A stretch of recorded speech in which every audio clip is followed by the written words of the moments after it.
Hey there, bookworms. So I've got a new story today, and this one is one of the Bugg books. And I used to read these, or my mom used to read these to me all the time when I was small. They're a lot of fun, and they've got a lot of neat bugs, and we're gonna see them all, and we're gonna go see their little town of More Than Small, where they all live. So this one is called Vee-Dubb, and it's written by Stephen Cosgrove and illustrated by Charles Reasoner. So we'll start our first Bugg book with Vee-Dubb.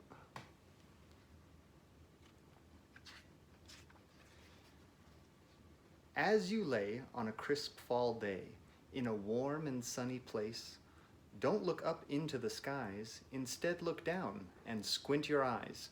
Squint them both so very tight that if you look with all your might, you'll find the land of More Than Small, and in this land are bugs, that's all. You can see there a little picture of More Than Small, where all the bugs live. A little north of nowhere, far below the puffs of pollen on dandelion weed, and just beneath its gangly roots, lies the little town of Buggville. You can see all the bugs there. Outside of Buggville, a mile or so from any bug near, lives a young bug named Vee-Dubb. He's always lived there, and probably always will, in a house which is really a book. Or is it a book that's really a house? Every morning, crisp and cool, he gets his paper and then walks to school. You can see his house there. Look, he lives in a book. How fun is that? One day, possibly October, but it could have been May, as he was on his way to school, he heard the leaves begin to flutter like the wind before a storm. As you can imagine, a storm to a bug, even if it is a small one, can be a very frightening thing. It was with this in mind that Vee-Dubb scurried to hide under a leaf. Before he could take 3 steps, or 2, it started pouring. But instead of rain or snow or sleet, there was garbage of every sort falling from the sky. Vee-Dubb looked this way and that, and then skedaddled for Buggville.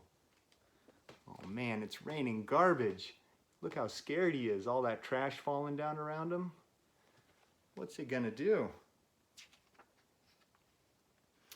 By the time he had run all the way into town, the other bugs had cleaned up the mess that had been thrown down. See, you can see they're cleaning up all the straws and paper and trash. But where's it coming from? The bugs had just finished their hard-working chore when once again it started to pour. It made them bug mad. It's bad enough when you have to clean up your own mess, but when you have to clean up somebody else's over and over, it makes you bug mad. And look at that. After they cleaned everything up, more trash started coming. That would sure make me mad. Someone throwing trash on my town. The very next day, all the bugs of Buggville met down at Old City Hall. Every bug who was any bug. All were there. They milled about the hall, grumbling and mumbling. Bug mad one and bug mad all. Finally, Mayor Bugwig stood and said, "This garbage and litter that is falling from the sky is driving me buggy. It must be stopped at once." "But how?" some bug near the back murmured in a low whisper. The mayor just shook his head and said, "I don't know." Look, see, they're having a big town hall meeting, trying to figure out what to do about all that trash. Our friend Vee-Dubb thought for a moment or two, and then with a smile, he knew what to do. "You know," he said with a mischievous grin, "the garbage comes from across the fence, the big fence beyond More Than Small, where the giants live. So, if it's their garbage and they're to blame, let's send it all back where it came from." Old Bugwig thought for a while, and then his face broke out in a great big smile. "War! It's a war I'll arrange. We'll throw bug garbage and bug litter on the giants for a change." See, there's old Vee-Dubb coming up with his plan. They're going to try and throw all the trash back at him.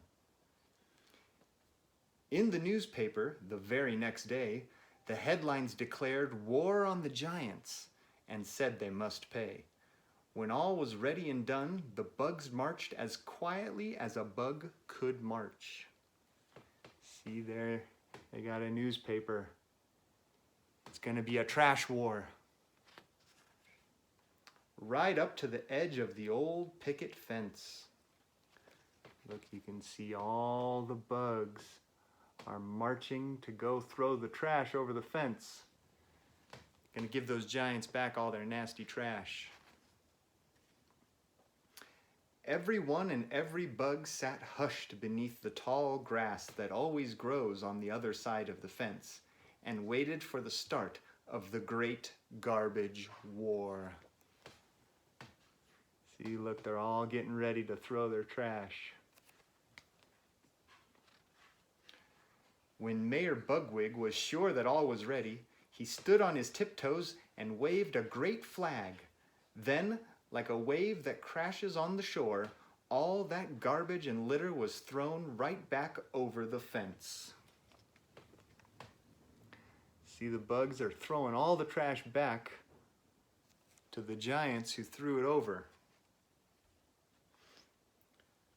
Mayor Bugwig waited until all the junk was gone to raise the flag to stop.